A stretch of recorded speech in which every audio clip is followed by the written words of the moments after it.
എല്ലാവർക്കും നമസ്കാരം. പുതിയൊരു വീഡിയോയിലേക്ക് ഏവർക്കും സ്വാഗതം. വീഡിയോ ആരംഭിക്കുന്നത് ഒരു ചരിത്ര സ്മാരകത്തിന് മുന്നിൽ നിന്നാണ്. കക്കാട് വെട്ടുകൽ ഗുഹ. തൃശൂർ ജില്ലയിൽ കുന്നംകുളം നഗരത്തിൽ നിന്നും 3 കിലോമീറ്ററിനുള്ളിലായാണ് കക്കാട് വെട്ടുകൽ ഗുഹ സ്ഥിതി ചെയ്യുന്നത്.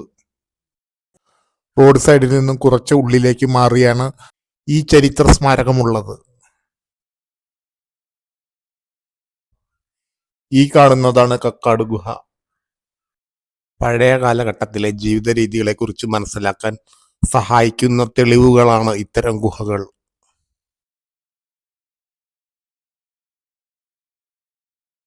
ശിലായുഗവുമായി ബന്ധപ്പെട്ട ഒരു സ്മാരകമാണ് കക്കാട് വെട്ടുക്കൽ ഗുഹ.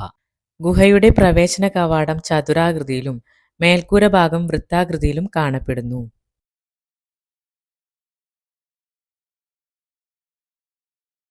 കിഴക്കുഭാഗത്തായാണ് ഗുഹയുടെ പ്രവേശന കവാടം കാണപ്പെടുന്നത്. വെട്ടുകല്ലിൽ കൊത്തിയ 3 പടികളോട് കൂടിയ പ്രവേശന ദ്വാരത്തിൽ കൂടി ഗുഹയ്ക്കുള്ളിലേക്ക് നമുക്ക് പ്രവേശിക്കുവാൻ സാധിക്കും.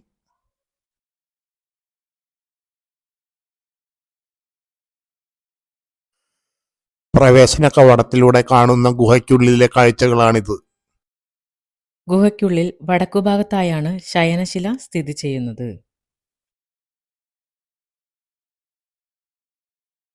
ശയനശില ഗുഹയുടെ തറനിരപ്പിൽ നിന്നും കുറച്ചുയർന്നാണ് സ്ഥിതി ചെയ്യുന്നത്. മേൽക്കൂരയുടെ മധ്യഭാഗം വൃത്താകൃതിയിലാണ് വെട്ടിയിരിക്കുന്നത്. അതിന്റെ കൃത്യത തന്നെ നമ്മെ അത്ഭുതപ്പെടുത്തുന്നതാണ്. വെട്ടുകൽ പാറയിലുള്ള ഈ ഗുഹയുടെ ആഴം ഏകദേശം 6 അടിയോളമായി കണക്കാക്കിയിരിക്കുന്നു.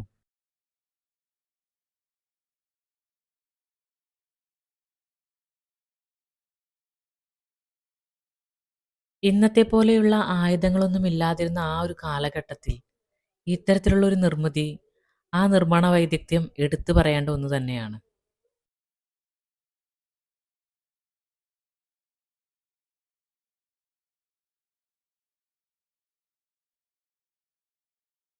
വെട്ടുകാൽ ഗുഹയ്ക്കുൾവശം കുറച്ച് വിസ്താരമുള്ള രീതിയിലാണ് കാണപ്പെടുന്നത്. ശിലായുഗ കാലത്തെ ശവസംസ്കാരവുമായി ബന്ധപ്പെട്ടിരിക്കുന്നതാണ് ഇത്തരത്തിലുള്ള ഗുഹകൾ എന്നും പറയപ്പെടുന്നുണ്ട്. കേരളത്തിൽ മാത്രം കാണപ്പെടുന്നതാണ് ഇത്തരത്തിലുള്ള വെട്ടുകൽ ഗുഹകൾ. വളരെ പ്രാധാന്യമുള്ള ഒരു ശിലായുഗ സ്മാരകമാണിത്. 1951 കേന്ദ്ര സർക്കാർ ദേശീയ പ്രാധാന്യമുള്ള സ്മാരകമായി പ്രഖ്യാപിച്ച കക്കാട്ടെ വെട്ടുകൽ ഗുഹ കേന്ദ്ര പുരാവസ്തു വകുപ്പിന്റെ സംരക്ഷണയിലാണ്.